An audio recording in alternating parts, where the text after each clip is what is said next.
저희의 특별 팟캐스트 뉴스에 다시 오신 것을 환영합니다. 지금은 2026년 중반으로 파이 네트워크의 오픈 메인넷이 전 세계, 특히 우리 한국에서 실로 엄청난 파장을 일으키고 있는 역사적인 순간입니다. 웹3나 파이 생태계라는 단어는 더 이상 백서나 서류상에만 존재하는 것이 아니라 디지털 라이프의 구석구석으로 스며들고 있습니다. 하지만 이러한 폭발적인 성장 속에서 너무 많은 혼란스러운 정보들이 넘쳐나고 있습니다. 아이고, 지훈씨, 그런 거시적인 단어는 좀 줄여주세요. 솔직히 물어볼게요. 메인넷은 메인넷이고 인프라니 생태계니 그게 다 뭡니까? 밖에 있는 사람들이나 당장 저만 해도 매일 알람 맞춰놓고 몇 년 동안 번개 버튼을 눌렀는데 우리가 관심 있는 건 언제 파일을 원화로 바꿀 수 있냐는 겁니다. 언제 파일을 거래소에 가져가서 팔아 수익을 실현하고 강남에 아파트를 사거나 적어도 새 차로 바꿀 수 있는 겁니까?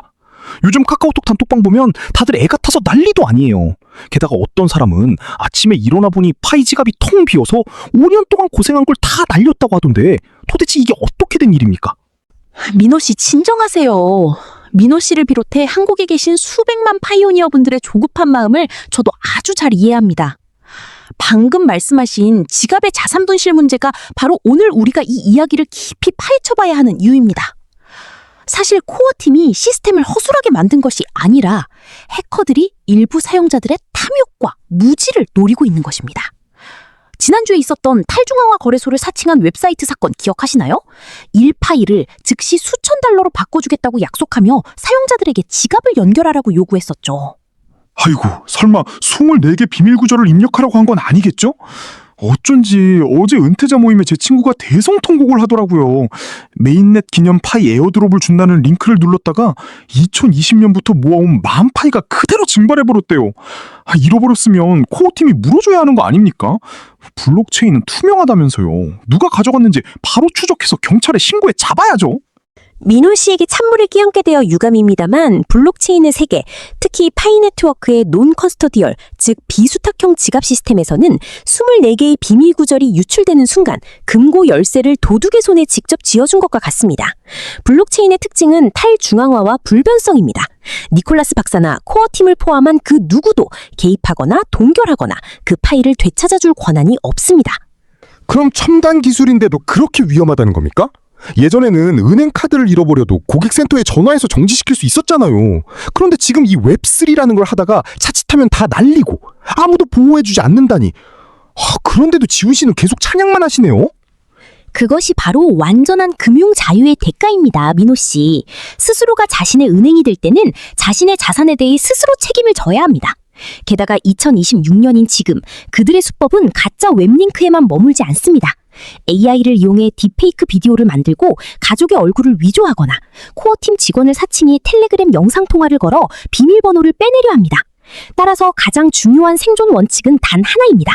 24개의 비밀 구절을 절대 사진으로 찍거나 클라우드에 저장하거나 공식 파이월렛 앱 외의 그 어떤 곳에도 입력하지 마세요. 듣고 보니 정말 소름이 돋네요. 종이에 적어서 금고에 넣어둬야겠습니다. 근데 사기꾼 얘기는 접어두고 어제 뉴스를 보니 OKX 지갑인가 뭔가 해서 파이 네트워크를 지원한다고 난리던데 그거 진짜입니까? OKX면 세계 2, 3위 하는 대형 거래소잖아요. 이러면 파이 가격이 하늘 높은 줄 모르고 치솟을 텐데 다들 파이 팔아서 원화로 펑펑 쓸 준비를 해야겠네요. 그게 바로 제가 당장 바로잡아야 할 대중들의 가장 치명적인 오해입니다. 맞습니다. OKX 월렛 인프라 내에 파이 블록체인이 등장했다는 사실을 커뮤니티가 발견했죠. 하지만 민호 씨, 잘 들으세요. 지갑 지원, 월렛 서포트, 즉 네트워크 지갑 지원은 거래소 상장, 익스체인지 리스팅, 즉 현물 거래소 상장과는 전혀 다른 이야기입니다. 지금 당장은 생각하시는 것처럼 파일을 고기로 가져가서 매도 버튼을 눌러 법정화폐로 바꿀 수는 없습니다. 아니, 팔지도 못하게 할 거면 파일을 자기들 지갑에 왜 올린 겁니까? 할 일 없어서 그러는 겁니까? 저는 OKX의 이름만 뜨면 곧바로 투더문인 줄 알았죠. 인터넷에서 허황된 꿈을 꾸는 사람들은 1파이의 GCV, 글로벌 합의 가치가 수십만 달러라고 외치고 있던데요. 그들이 그렇게 하는 이유는 파이 네트워크의 인프라가 엄청나게 거대하다는 것을 알았기 때문입니다. 거대 웹3 플랫폼들의 운영 방식을 이해하셔야 합니다. 하나의 블록체인이 OKX 지갑에 통합되려면 연결 노드를 구축하고 파이의 원장에서 데이터를 읽어오며 API를 동기화해야 합니다. 이는 전통적인 크립토 세계가 더 이상 파이를 단순한 스마트폰 출석 체크 게임으로 보지 않는다는 것을 증명합니다. 그들은 파이를 거대한 합의 시스템을 갖춘 진정한 레이어 1 블록체인으로 인정한 것입니다. 지금 한국에서 얼마나 많은 파이노드가 가동되고 있는지 아시나요? 기술적인 건 잘 모르지만 카페에 가보면 다들 밤새 컴퓨터를 켜놓고 있더라고요. 아마 엄청 많을 겁니다. 한국은 수만 개의 노드가 연중무휴로 가동되며 지속적으로 전 세계 상위 3위 안에 들고 있습니다. 전 세계 파이오니어의 수는 이미 6천만 명을 넘어섰습니다.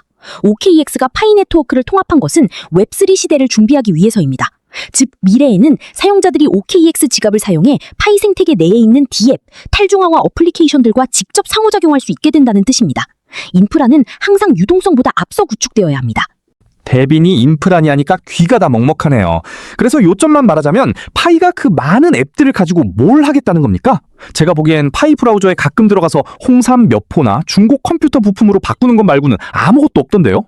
민호 씨, 소식이 너무 늦으시네요. 며칠 동안 가장 세상을 놀라게 한 뉴스가 뭔지 아십니까? 바로 인공지능 AI와 결합된 파이 앱 스튜디오의 출시입니다. 파이 네트워크는 개발자들이 클로드, 코덱스 또는 커서 같은 AI 도구를 사용해 단 2분 만에 앱을 작성하고 파이 생태계에 직접 배포할 수 있도록 지원합니다. 잠깐만요. 2분이요? 서울대에서 프로그래밍 전공하는 제 조카 녀석이 그러는데 평범한 앱 하나 코딩하는데도 10대 명씩 달라붙어서 몇 달이 걸린다고 했어요. 웹3에서 돌아가는 앱을 2분 만에 만든다는 게 말이 됩니까? 허풍 아니에요? 그건 10년 전의 사고방식입니다. 지금은 AI에게 텍스트로 명령만 내리면 자동으로 코드를 작성해줍니다. 하지만 파이의 진정한 가치는 앱을 빨리 만든다는 데 있는 게 아닙니다. 민호 씨, 요즘 앱을 만드는 건 아주 쉽습니다. 이 세상 모든 기술 프로젝트에서 가장 어려운 게 뭔지 아시나요? 바로 사용자를 찾는 것입니다. 아무리 기가 막히게 좋은 앱을 만들어도 아무도 쓰지 않으면 그냥 디지털 쓰레기가 될 뿐입니다. 맞습니다. 아무리 맛있는 쌀국수집을 열어도 막다른 골목에 있어서 지나가는 사람이 없으면 망하는 거죠. 정확합니다. 그리고 파이 네트워크는 바로 그 막다른 골목이라는 숙제를 해결하고 있습니다. 파이는 손에 파이를 쥐고 있는 6천만 명의 준비된 고객을 확보하고 있습니다. 파이 앱 스튜디오는 파이 SDK 코드를 제공합니다. 클릭 한 번이면 AI로 방금 만든 앱이 파이 지갑과 직접 연결되고 파이 계정으로 로그인할 수 있게 됩니다. 이는 파이 브라우저를 위챗이나 카카오톡 같은 슈퍼앱으로 바꿔놓습니다. 개발자들이 제품을 가져와 판매하고 6천만 명의 파이오니어가 거대한 고객층이 되는 것이죠. 이것은 쓰레기 코인의 가격 펌핑 게임이 아닌 진정한 경제입니다. 듣고 보니 그럴싸하네요. 하지만 팟캐스트를 듣고 계신 청취자 여러분께 솔직히 여쭤보겠습니다. 여러분은 이 생태계가 폭발적으로 성장했을 때 파이의 진정한 가치가 얼마가 될 것이라고 생각하십니까? 어떤 사람은 G12에 따라 1파이에 31만 4천 달러를 외치고 어떤 사람은 몇 달러만 돼도 눈물나게 기쁠 거라고 하더라고요. 여러분의 생각을 이 영상 아래 댓글로 저와 지훈 전문가님에게 알려주세요. 저는 제 신한은행 계좌에 원화가 꽂히는 걸 눈으로 직접 봐야 믿을 수 있을 것 같습니다.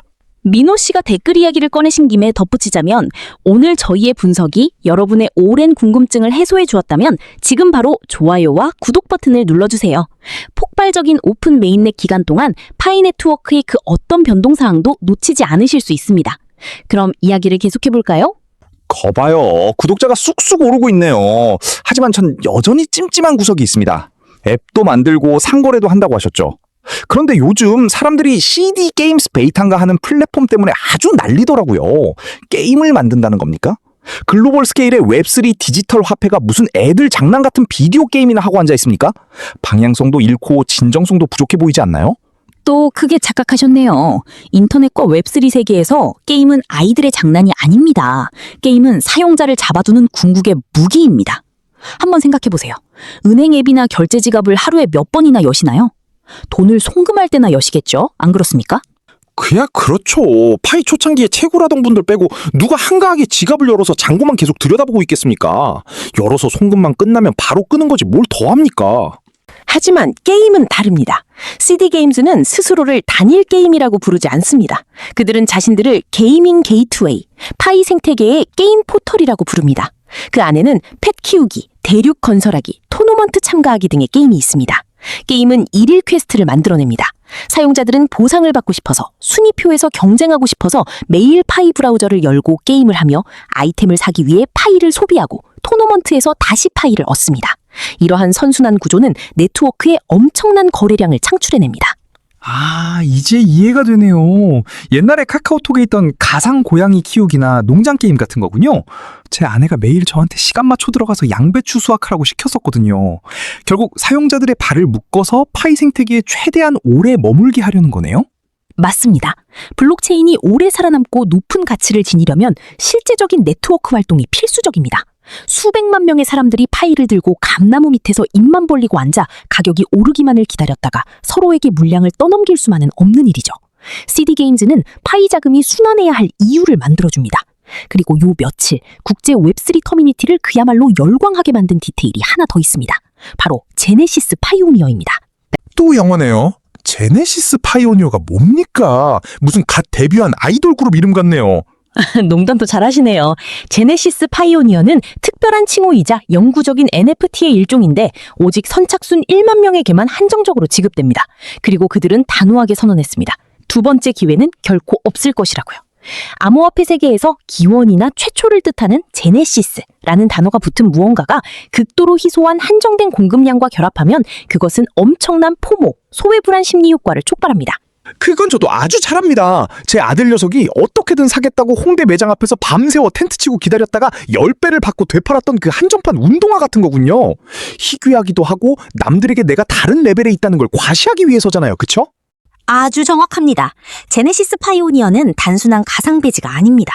그것은 진정한 개척자들, 파이 생태계의 진정한 오리지널 갱스터임을 증명하는 신분 확인서입니다.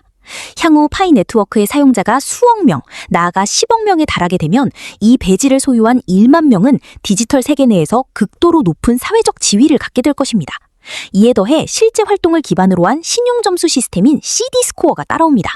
CD스코어요? 은행 신용점수 같은 건가요? 제가 1등급 신용점수를 가지면 점수가 낮은 애들보다 더 낮은 금리로 대출을 받을 수 있는 뭐 그런 거요? 사고가 굉장히 예리하시네요. 맞습니다.